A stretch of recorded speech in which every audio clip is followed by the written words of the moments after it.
Fletcher. I'm a sophomore biology major at Atlanta University from the home of Sacramento, California.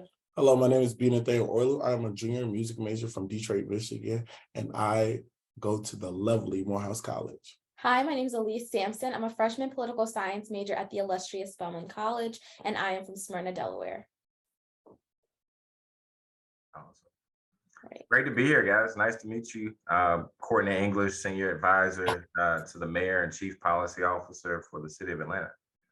All right. Welcome to the Change Podcast, a podcast that gives college change agents an opportunity to express their voice. The Change is a platform created to ask and answer questions that are relevant to this generation of leaders. On The Change, a diverse range of topics are addressed, everything from civic engagement and racism to LGBTQ identity and gentrification. The Change Podcast is sponsored by the Joseph and Evelyn Lowery Institute for Justice and Human Rights. Thank you for listening. Follow us on Instagram, and now we welcome you to The Change. Well, today, you have already heard, we have a special guest, the Senior Advisor of the Mayor, Mr. Courtney English. Do you have anything you would like to say before we get into these lovely questions? No, happy to dive right in. Thank you for the opportunity to speak with you all this morning. Okay, so thank you for joining us today. First, we are here to discuss the training facility that's being built here in Atlanta. As a host of the Change Podcast, we'd like to ask some questions just for some clarification. Sure. So the first question is going to be, what is Cop City and how did this name come about? Well, we don't call it Cop City. We call it the Public Safety Training Center for a few reasons. Because first and foremost, it's not actually just for police officers. It is a facility that is designed to train both police and fire responders, simply because today, as it stands, there is literally no facility in the city of Atlanta to train either our police officers or our firefighters. We are having to rent space from Atlanta Metropolitan College. Our firefighters, when they learn to drive trucks and through our streets, they're learning to do that in and around parking lots and large grocery stores when they're closed. And so the opponents, candidly, of the Public Safety Training Center, I believe, dubbed it Cop City. But we call it the Public Safety Training Center, mainly because we believe, and I think citizens hopefully would agree that a highly qualified, well-trained police force is not only important to public safety, but it's also important to social justice. And so if we want to avoid the kind of catastrophic tragedies that we've seen happen across the country and some here in Atlanta, we have to do a better job of training police. Great. Thank you so much. The next question is going to be, what will be in this training facility? So the training center is an 85-acre facility that will have classroom space, community space. It will be the home of the Atlanta Citizens Police Academy. It will be the home of course, our firefighters training facilities as well. It will have a firing range. It will have an obstacle course, a driving course to teach both police and firefighters how to navigate on the streets while they're doing their work. It will have a relocated and redesigned firing range as well as some mock type simulations so that police and firefighters can train in real time on how to address the situations they may face on the street. What does the training include? That's a phenomenal question. And so right now there are, for police and fire, police are required to go through 35 weeks of training. By comparison, the state actually only mandates 10 weeks of training. And so APD's training is well over and beyond the state mandated training. In fact, we partner with organizations like the National Center for Civil and Human Rights, the King Center for De-escalation and cultural sensitivity training. There's a 2-week curriculum that both police and firefighters go through to help them unpack and realize unconscious bias so that they can deliver their jobs and dispense justice in a humane fashion. So we are looking for ways, however, to improve that training. And since the murder of George Floyd, APD has adopted several training upgrades, including adopting President Obama's 21st century training tactics, as well as the 8 Can't Wait, which was a huge movement during the social justice movement of 2020 that bans chokeholds, requires a duty to intervene. And so all of those are a part of APD's training. But we are, and the mayor has, I would say the mayor is looking for, ways to improve upon that training process. And so one of the things that we hope as we go through this process is, what are the gaps that may exist in APD's training, and how can we fill those gaps? How was the timing decided on the 35 weeks to 2 weeks and things like that? Do you know how that was decided upon? So I would have to check in with APD. I can tell you that the Atlanta Police Department is the largest law enforcement agency in the state of Georgia. And because of that, and just because of who we are in Atlanta, cradle of civil rights movement, so on and so forth, it was decided that, we had to go over and beyond the call of duty in order to ensure our police officers are trained appropriately. By context, I think it's important to know that, when we add training like from the King Center and add training like from the National Center for Civil and Human Rights, like those are attempts. When we adopt President Obama's 21st century tactics on policing, when we adopt 8 Can't Wait, those are attempts to respond to, again, those horrific tragedies that we've seen kind of essentially play out across the country. The last thing I'll say is that APD is one of all of the police departments across the country. APD is actually one of the only 700 that are actually what we call accredited.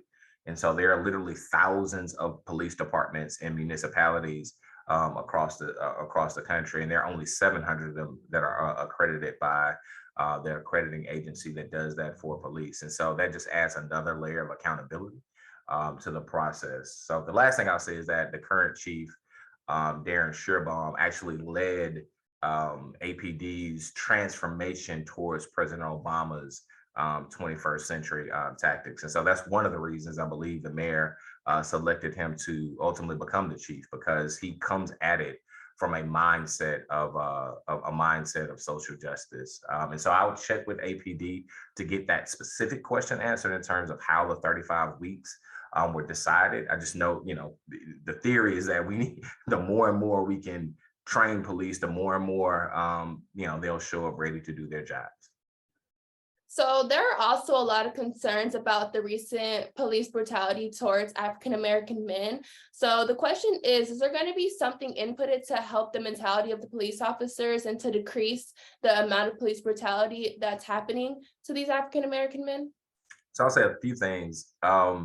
One is that I think APD is certainly not perfect, right? And I think we've seen instances that candidly haven't put police in the best light happen here in the city and then really across the country. I think there's a use of what we call a use of force metric though, in terms of how often APD interacts with citizens on a daily basis, on an annual basis, and then how often they use use of force. APD's is significant. It doesn't even come close to the national average in terms of use of force. In fact, the use of force metric is around 0.008. The national average is well above that. So I want to draw a distinction between some of the things that we've seen play out across the country and what APD actually does, because I do think APD does things a little bit differently here in Atlanta, while not perfect. That's number one. Number two, I'll say we're always looking for ways to improve. And so, that's hopefully a conversation that we can involve you all in. It's a conversation that we can involve activists in. It's a conversation that we should involve academics in, sociologists and political scientists and theorists to bring that necessary grounding to ensure that, we have cops who are showing up on the job every single day, who are both aware of, candidly, a history that has played out in this country of African Americans specifically having distrust for the police because of the things that we have seen and candidly have experienced. I'm a Black man in America, and I've gotten to talk. I've been pulled over unnecessarily. I've been detained. I've been arrested. I've been, and so I am sensitive to, ultra sensitive to all of those things. And so we need help with that. And we want additional voices and leaders at the table. And we welcome that conversation to figure out like what needs to go, quote unquote, in the box, right? Like what else needs to be a part of this training to reestablish trust where it has been broken, to establish trust where needed, and to ensure that folks are doing their jobs humanely and with justice in mind. And so we welcome that conversation. So to just clarify a little bit, so there is nothing new being added into this specific training facility, basically to improve the police brutality towards African American men, nothing specifically, but you guys are just, it's a topic of discussion.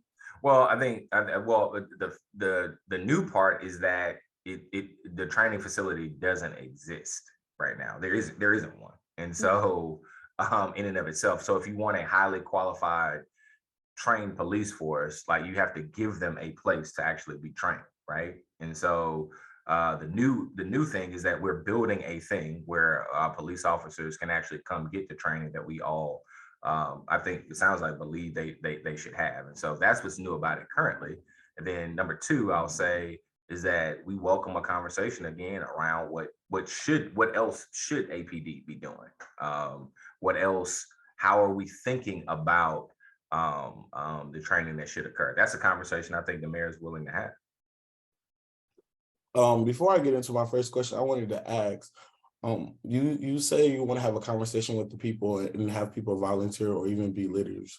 How would they get this information so they can reach out to you guys? Is there a platform for these people so they can speak? Is there a town hall meeting or anything that they can go to so they can actually voice their opinions? Because they can easily say that they have been voicing their opinions by these protests that everywhere you go, you see it.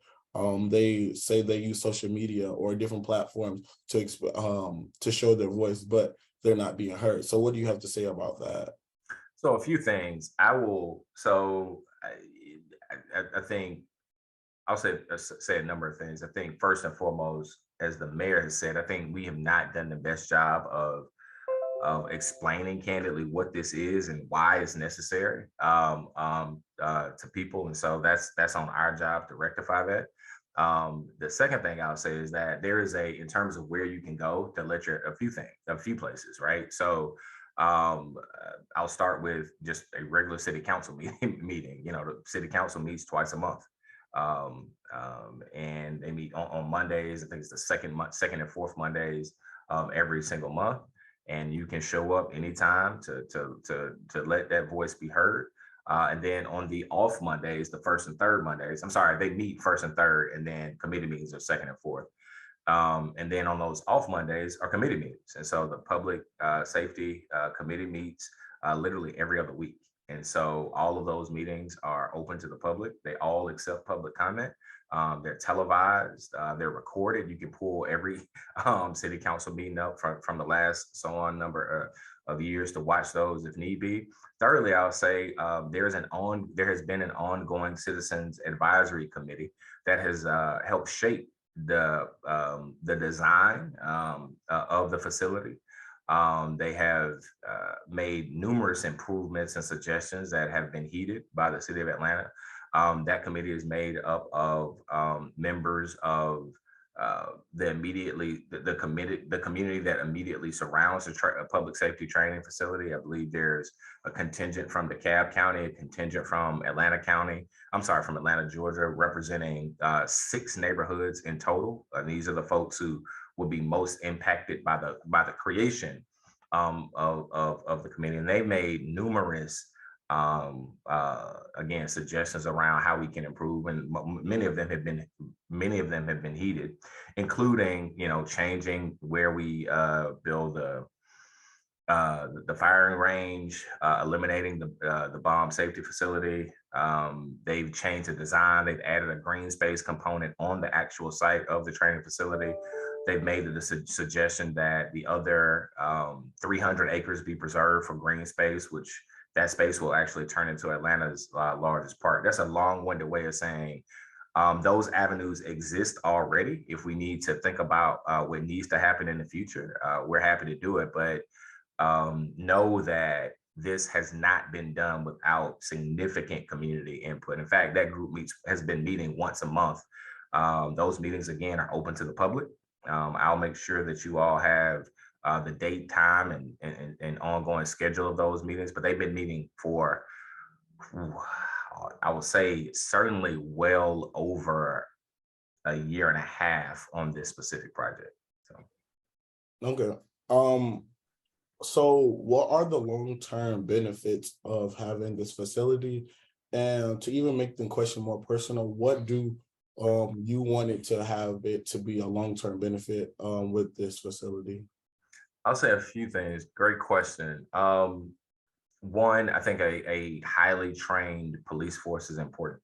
I think it's important, sure, to keep people safe, but it's also important to reestablish trust in the community. I think we've got to be honest about a long history of police brutality. We've got to be honest about a long history of just broken trust between our police departments inside of neighborhoods that have been filled by that are predominantly occupied by people of color. And so I hope that it's a space where that is designed in a way to attract the best and the brightest minds into law enforcement, into our fire department, who want to serve their community with open and full hearts and with an eye towards justice. I hope it's a place where we can come together and discuss kind of the issues of the day. That's why we're building a community space inside of the center. And so I'm hoping it's a place where we can figure out kind of how we always thinking about police training, how are we always ensuring that social justice is wrapped up in the men and women who ultimately will wear that badge. I'm hoping that it's a place that honors what the city's legacy of being the cradle of the civil rights movement. If there's any city in America that can get this right, so to speak, I believe it's the city of Atlanta, and our history has borne that out. I'm hoping that it's a place that, again, preserves, it ultimately becomes, Atlanta's largest park, so 300 acres of green space. I'm hoping that it's a place where that we can bridge the gap between the police, our police department, and the community. And so all those are my hope. And so, we need as many voices at the table to make that possible. Before I'm a podcaster, I'm more specifically a student. And before I'm more specifically a student, I'm a student of the AUC. And as being a student of the AUC, we're part of the community of the West End. So how is this going to affect the West End community? Yeah, so so here's so we need some truth and hope. Our police department is severely understaffed, severely. We have roughly 1,500 officers sworn. We should have around 2,000 in terms of the size of our city. And so we need good people to sign up and raise their hands to say, hey, look, we want to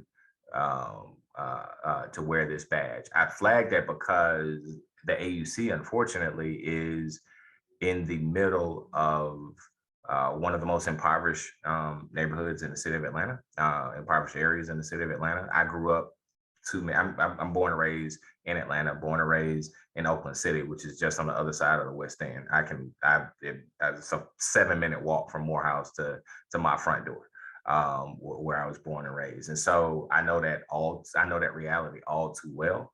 And so I say that to say, like, what I'm hoping is that this center allows us to attract high quality people who want to wear the badge, who want to wear the uniform of our firefighters, who want to truly serve our city with social justice in mind, and give them a space to be trained, help us get to that 2,000 number so that we can adequately protect students in the AUC. There's no, geographic, I don't think, impact, but I do know that considering the challenges, some of the challenges that we have seen in and around the West End, a higher degree of police presence will be important to solving those challenges and bringing those crime rates down.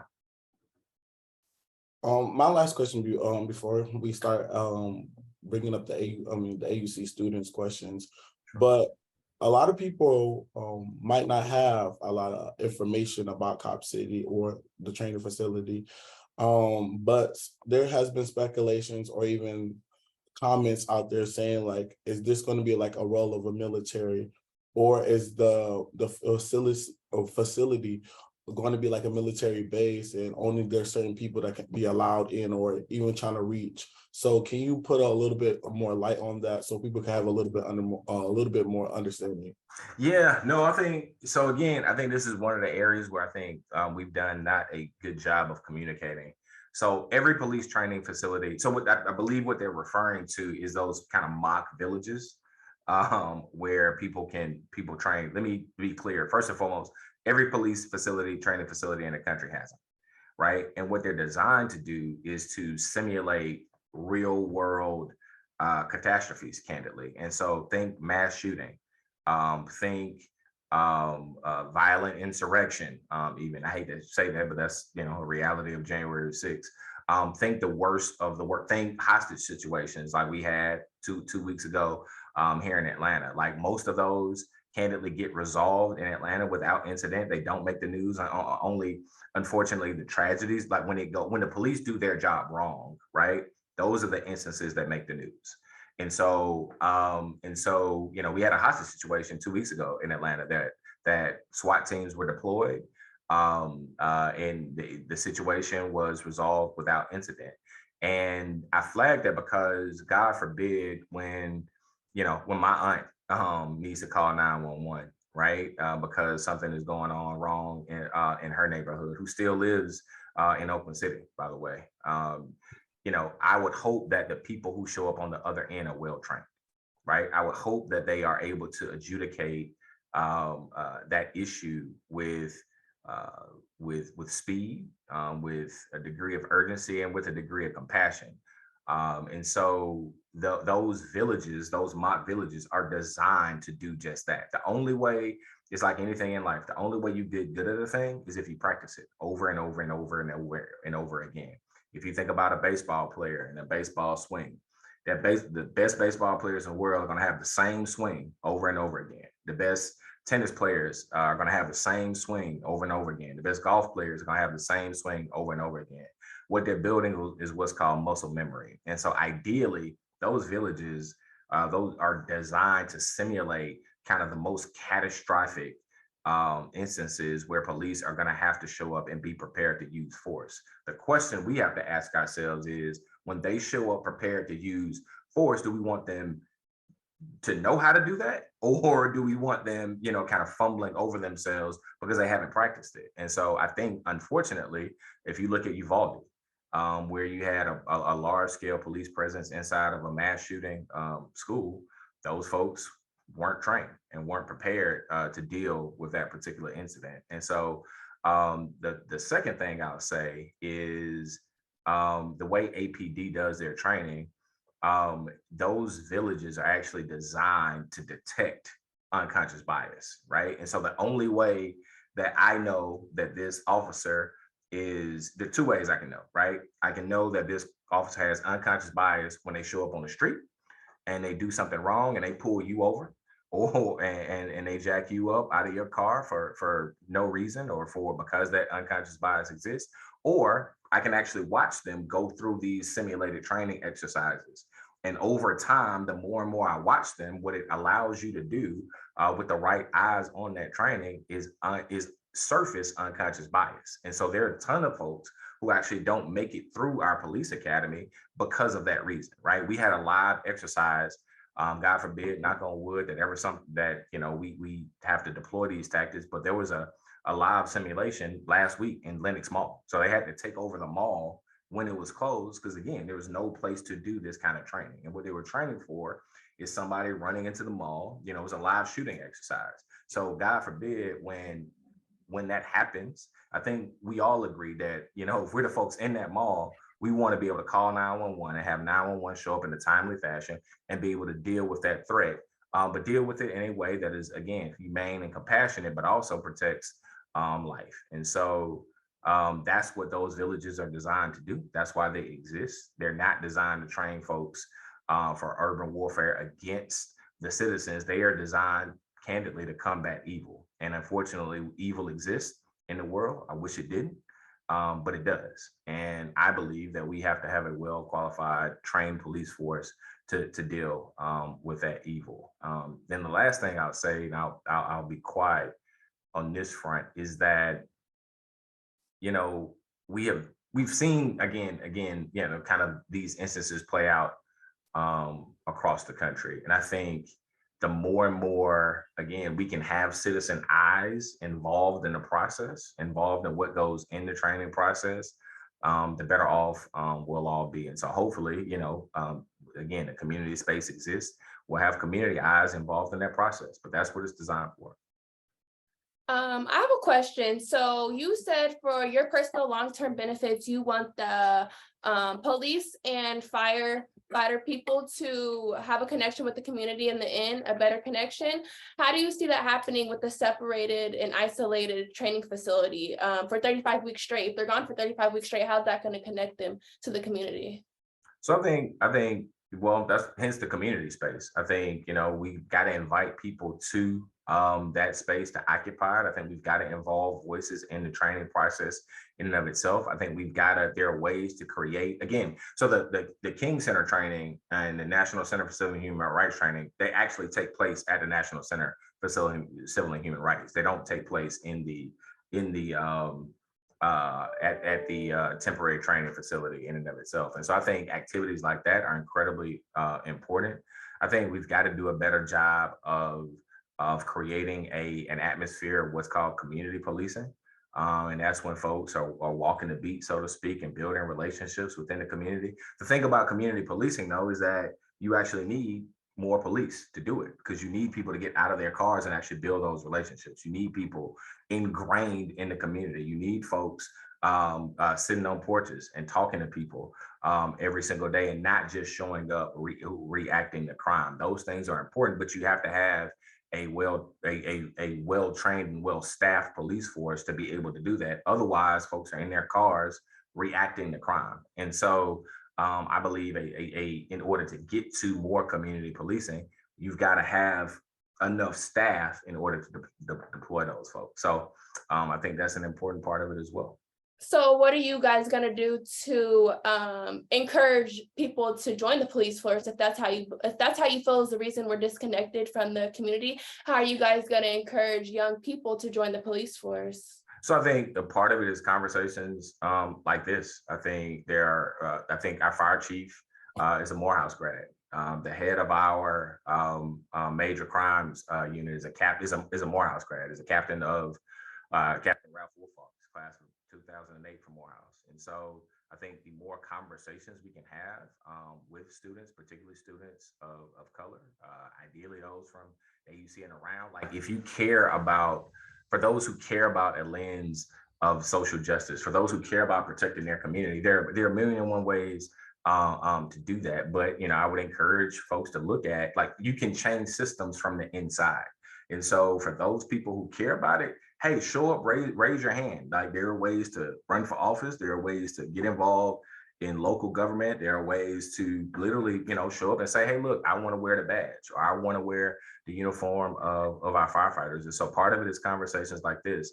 Another part of it is, it's incredibly expensive for folks to live in the city of Atlanta, right? And so I believe that in order to create those community connections that we want to see, we have to make it easier for people and more affordable for people to live in the city of Atlanta. And so we're expanding our police and firefighter home buying program so that police and firefighters can actually live in the communities that they serve, right? And so when we talk about that community connection, that officer who lives in the community every single day is going to build a relationship with the community. And so it becomes, this isn't officer, so-and-so anymore. This is my neighbor, right? And when we build those relationships, because we have allowed people to be able to afford to live in the community through our affordable housing efforts, I think we'll get a better result. The last thing I didn't mention this, but I should have, the training facility will have cadet housing.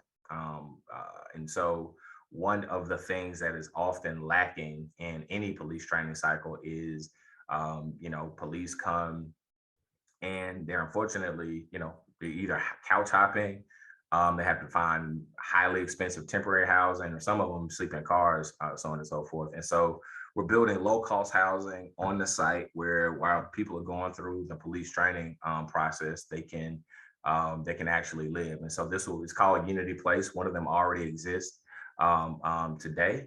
And so we believe by doing that, what we're trying to avoid is, we don't want people showing up who want to be police officers and firefighters who have no other options, right? Like, those are the people, that's when you get into trouble. You show up, it's like, I showed up here because I have nothing else to do. I don't have any other choice. Those are the folks that you want to keep an eye out for. What you want to do is create an atmosphere through pay, through affordable housing, through decent training facilities, through good training, that attracts the best and the brightest minds who do want to serve our community in the right way, to become officers. And that's a part of what the training facility is designed to do as well. I have a couple questions, but I'll go ahead and go along in the end if we have more time to ask more questions. You can let me know. Sure. Thank you for your responses so far. The next question, there's been talks about deforestation and just the environment that this facility is being created in. So a student from Spelman wanted to know, when and how was the location for the training center selected? Yeah, so I was not a part of city government in terms of the how. I can give you a little bit of the history though.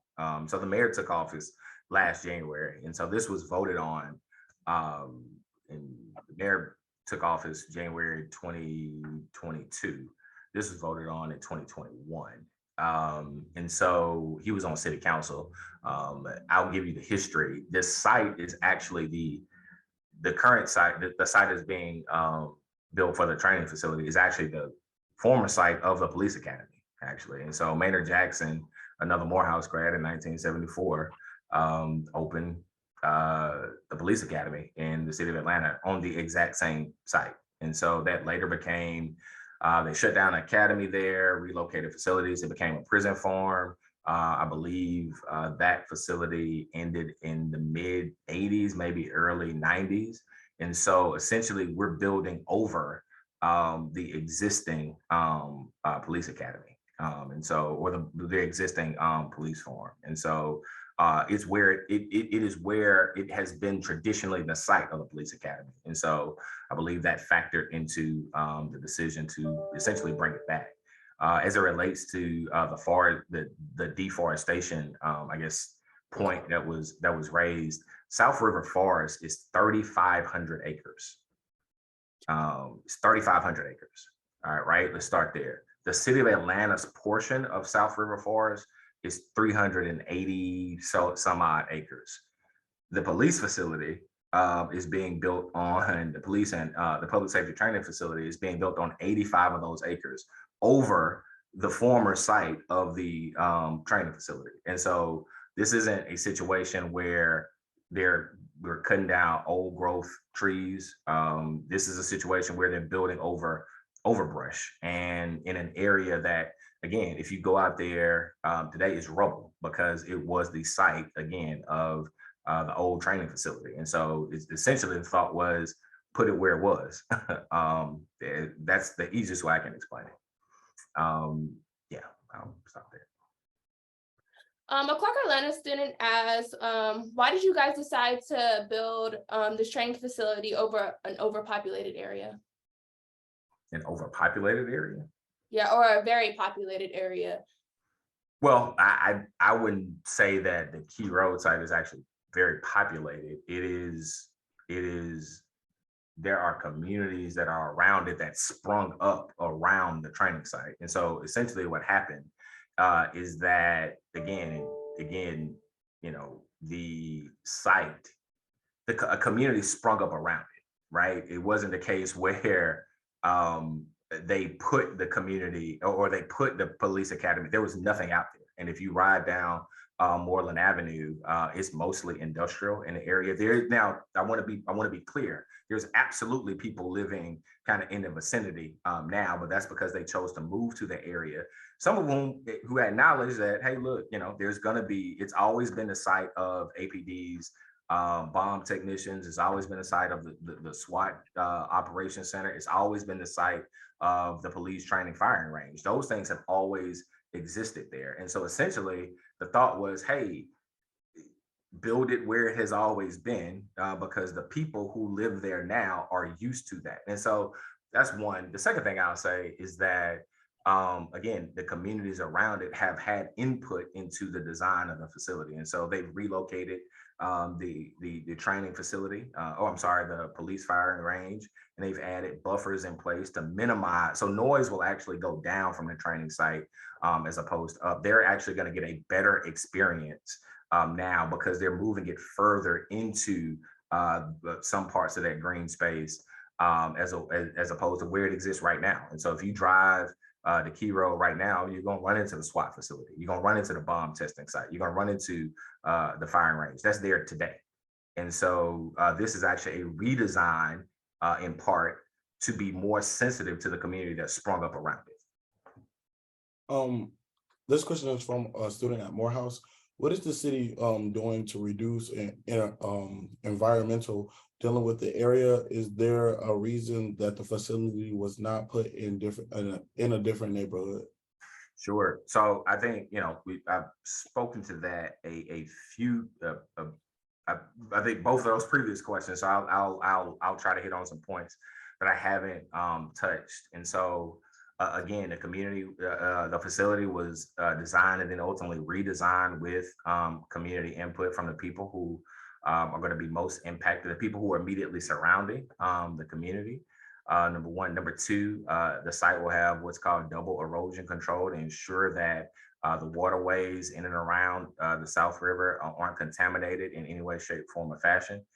In fact, I will actually add that if you were to drive to certain parts of the site now, what you'll see is that a part of it is actually used for dumping, unfortunately. And so some folks who have from the surrounding industrial community use it to dump industrial waste, tires, rubber, and other debris in the area. So we're cleaning all of that up. Now there were 72 tons of tires, for example, found on the site that have all been removed. We're preserving and then creating the city of Atlanta's largest park with 300 acres of green space to be a part of the entire 3,500 acre South River Forest complex. So I mean, we're listening to the community as much as possible. On, I believe next week, what's called the Atlanta Regional Commission will reveal its plan for the entire 3,500 acres.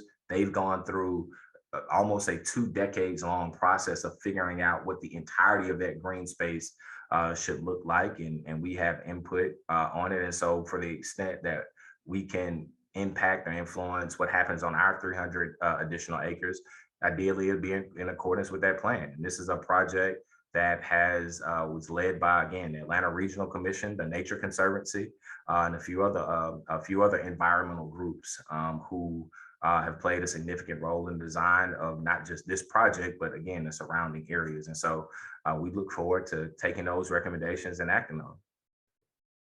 Thank you. I just want to ask a quick question for clarity. You mentioned this park several times that will be on the training facility. And I just want to make sure, is that park open to the entire Atlanta community, or is it just for people at the facility?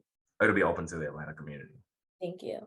The next question that has raised great concern from the AUC students, but specifically from the faculty as well, is what role have the AUC presidents played in the development or financial support of this training facility? To the best of my knowledge, none.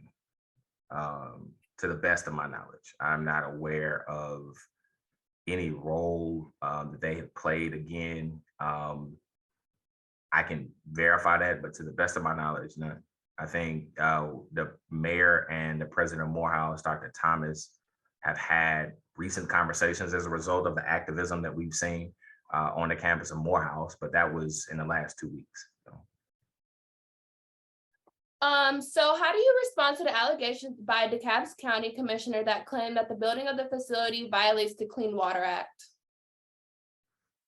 Yeah, I think I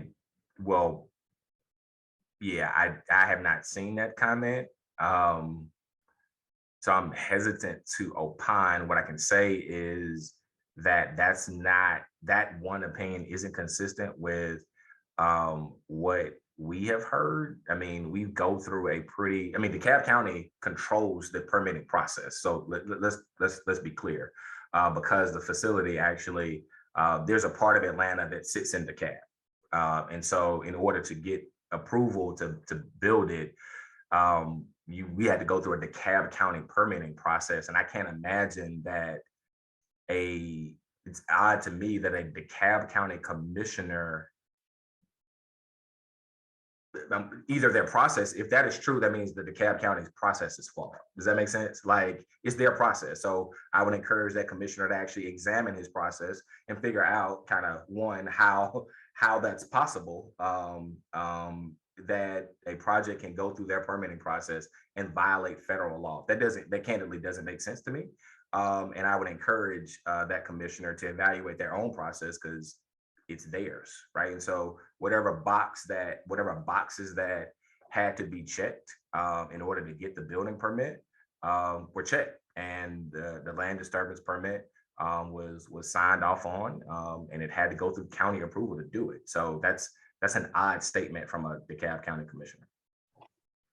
With the entire facility being $90 million, 30 of those coming from the taxpayer and the remaining 60 from private philanthropists, Atlanta's government only owning like 1/3. What precautions are being put in place that would deter these private benefactors from using APD as pawns? Yeah, I think that's a great question. I think one, I think the check against any democracy is the right to vote. And so every 4 years, people can show up and let their voices be heard. Number two, I think that the APD is reports to ultimately to one person, the mayor of the city of Atlanta, with oversight from the 15 members of the Atlanta City Council, 12 of whom are independently elected from individual districts, 3 of whom are citywide. And so there's an oversight component and check even against the mayor to that end, to ensure that our police are behaving in a manner that reflects candidly what we all want to see from, I think, police generally, but specifically here in Atlanta. And so I don't think that I have confidence in our chief of police, as does the mayor. I have confidence that the overwhelming majority of men and women who wear the APD's badge want to do the job right. And in the unfortunate event that something does go wrong, because human error is a real thing, I have confidence that our chief and our mayor will act accordingly to remove negative elements. And so again, I think the biggest check against that, though, is first the people, and then second, the Atlanta City Council. And then I do have confidence in our mayor, and I have confidence in our chief. That was our last question. Do you have to go? Do we have time for extra questions? I think we got 9 extra minutes by my watch. So there's certainly time on my end. Okay. And I'm happy to come back too anytime. So we could talk about this. We'll hold you up to that one. Yeah. So, I can. Just a question about the facility. Is it gonna have like restaurants? Just things I heard that it's gonna have like restaurants, movie theaters, things like that on the facility. Is that true? so I think there certainly will be community space. There certainly will be a space for food. I don't know that there's a quote unquote restaurant. I have not heard that. That doesn't necessarily mean that that's not true, but I can get back to you. Another question. Actually, never mind. It's okay. With this facility being built, are there going to be less cops inside of Lenox malls? Like people want to go to malls to feel, just to shop, window shop and everything, but we see many, like more than enough cops in the malls. So are there going to be less cops inside the mall since this facility is being built and the people are going to have the proper training?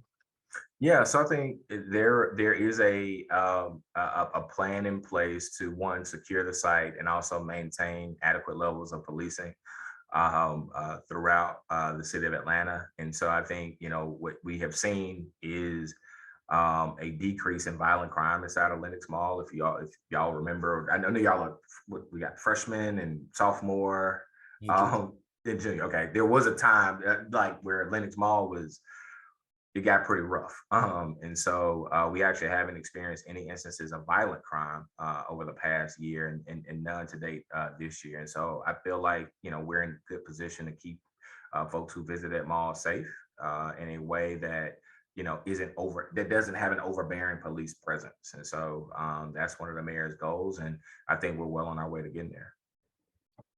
You mentioned police with trying to decrease the price of living here in Atlanta, and then police coming into our communities and being able to, live in harmony with the civilians. I just want to know how do we ensure that doesn't become gentrification and police taking over our neighborhoods, and ensure that that's positive interaction between police and civilians? Yeah, so I think, a few things. Atlanta has, and you unearthed like a larger issue. We have a housing affordability problem, period, right? So we need more affordable housing, which is why last year alone, the mayor made the single largest investment in affordable housing in the city of Atlanta's history, over $100 million. That's just last year. And there's a significant portion of what I personally spend my time on as co-chair of the Mayor's Affordable Housing Strike Force is figuring out how we make Atlanta more affordable for everyone. How we create a city where whether you are the CEO or the bus driver, you can be born and raised in the city or move to the city and live in this city and thrive. And so there are a number of affordable housing initiatives that are underway to get us to get there. We're talking about a city that unfortunately hadn't created affordable housing really any over the last 12 years. But last year alone, the mayor put into play 5,700 units of affordable housing in 1 year towards a goal of building 20,000 units of affordable housing over an 8-year period. And so we're well on track to hit that goal. And so that speaks directly to the gentrification question, because the more housing we build, the more affordable it becomes for everybody, right? So we want our police. What we know from data and research is that when police are connected to the community becomes safer, but it also bridges that trust gap.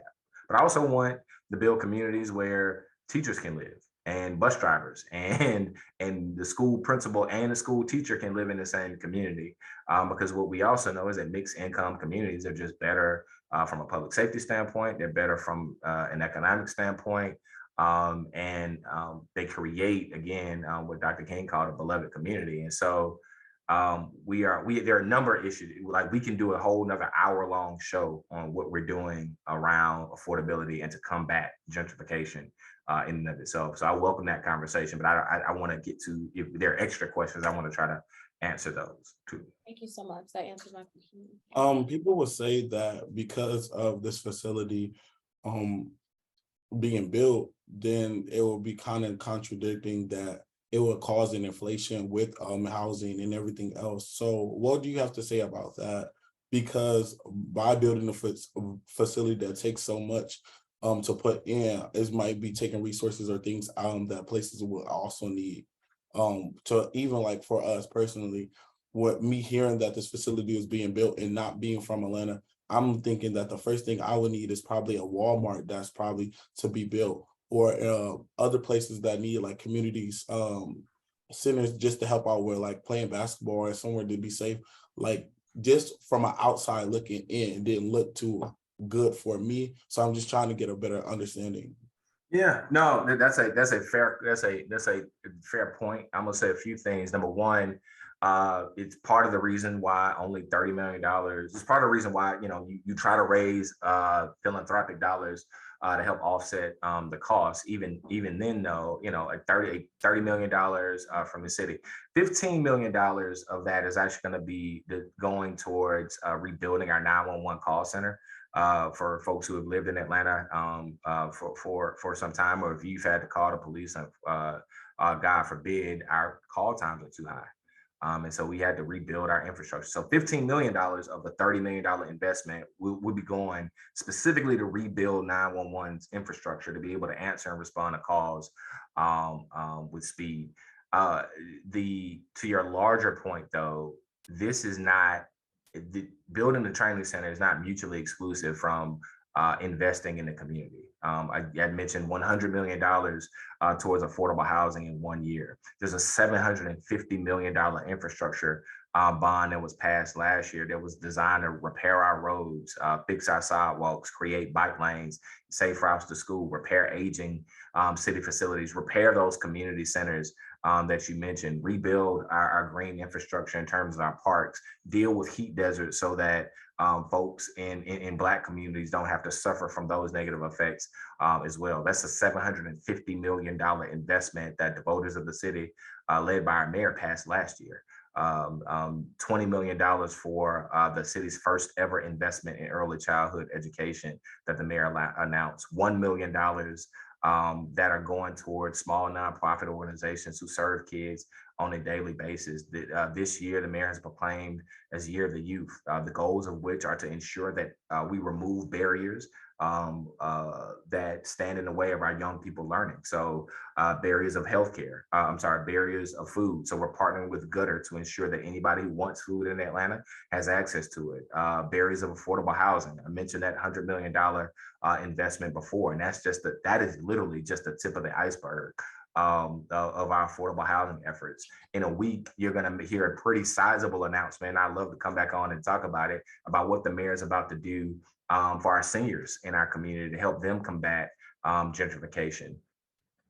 You've got the mayor's summer employment program, which hired over 3,000 youth over the course of the summer to ensure that not only they were being productive in society, but also they had money in their pockets. And every last one of those jobs were not just paid a living. They were not just paid minimum wage. They were paid an affordable wage of $15, $16 an hour.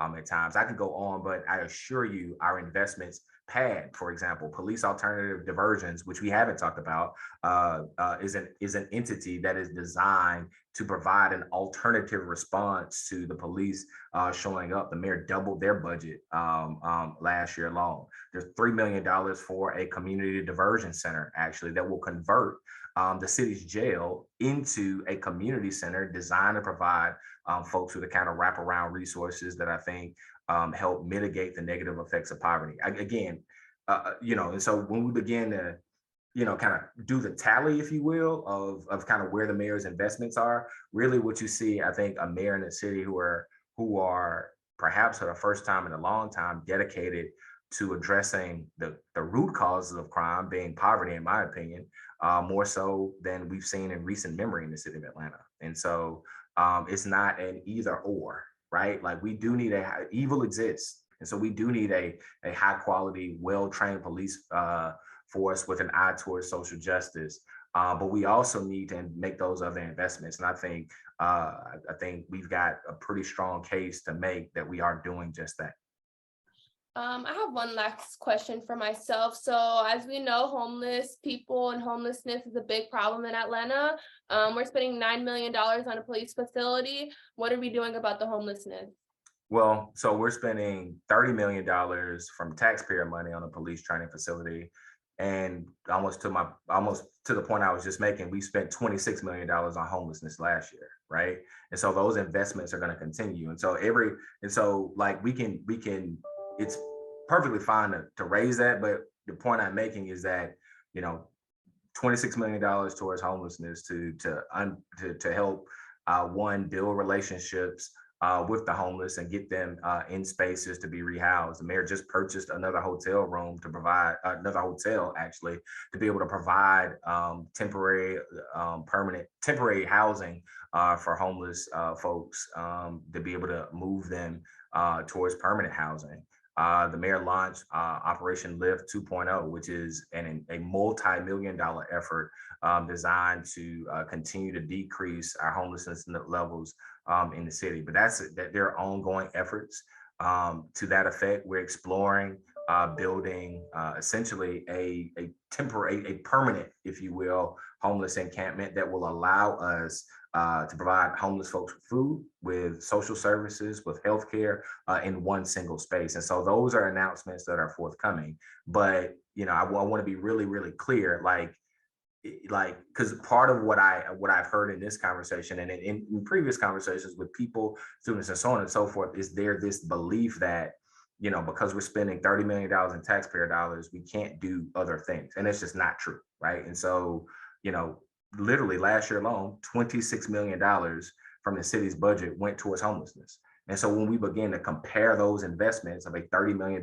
taxpayer investment versus $26 million for homelessness, and then $100 million investment in affordable housing, a $20 million investment in early education, I think you'll find that we're leaning into addressing not just issues of homelessness, but issues of workforce development, issues of job creation, issues of mental health and wellness. That's going to be our diversion center that I just discussed. Issues of early childhood education, issues of higher wages. The mayor authored the legislation to actually pay all city employees minimum $15 an hour. And so I could go on and on, but the case I'm ultimately making is that the very thing that it feels like you all are asking for in terms of investments in these other things that aren't police are actually happening. And so one of my takeaways is that we've got to do a better job of communicating those things proactively. So in conclusion, thank you for your time. Thank you for we appreciate having you. Do you have any last words before we wrap it up? No, I'm happy to come back whenever. So let me know whenever you all want to chat about whatever you all want to chat about. I think what has become crystal clear is that particularly over the last 2 weeks, is that we have not done any job. I'm not even gonna say a good job, any job at creating proactive relationships with our student community. So we own that. I will take personal responsibility of trying to help bridge that gap, particularly as a graduate of the AUC. And so, you've got an open line to me. Blake knows how to feel free to Blake to give these folks my contact information. I'm happy to continue this conversation because it's important. The last thing I will say though, and this is a challenge to whoever's listening, to you all on the call, whoever may hear this thereafter, is that, I think I mentioned I'm born and raised in the city of Atlanta. It's a 7-minute walk from my front door to the front gate of Morehouse. Oftentimes the AUC has been a bubble, and that bubble doesn't permeate through the issues that are happening in Atlanta. And so part of that is city government doing a better job, folks like me doing a better job of reaching out. Another part of that is you all doing a better job as well of being proactive about the issues, right? And so we can be reactive on the back end. The police training center passed a year and a half ago. It's not a year and a half ago, but well over a year ago. This is not a new issue. And so, of course, some recent activities, unfortunately, the loss of life of Brother Tehran out in the forest has kind of re-sparked the conversation. The point I'm making is that, we've got to collectively own the responsibility of taking care of this place that's Atlanta that we all love, right? I know you guys are students and that's not your primary job. Y'all should begin your education. And so I will commit to doing everything we can to build a bridge between the mayor's office and our students and AUC and colleges throughout the city. But I need y'all to meet me a little bit, kind of halfway. And part of that's creating spaces like this. And so you call, I'll come, and we'll keep the conversation going. Thank you so much again for your time. We understand that this was an issue that affects many and that feelings and tensions are high about this issue. We will continue to discuss this issue and try to bring accurate information to light as the Change podcast. And again, we just want to thank Mr. English for his time. Thank you guys. You guys are awesome. Thank you. Look forward to it. We'll be in touch. That sounds good. Thank you. Bye. And that was a change, guys. Thank you guys for tuning into this episode. Follow us on Instagram and we'll be back for another video soon. Weekly videos will be posted. Check us out. See ya. Bye, guys. Bye. Let us know who you wanted us to talk to next.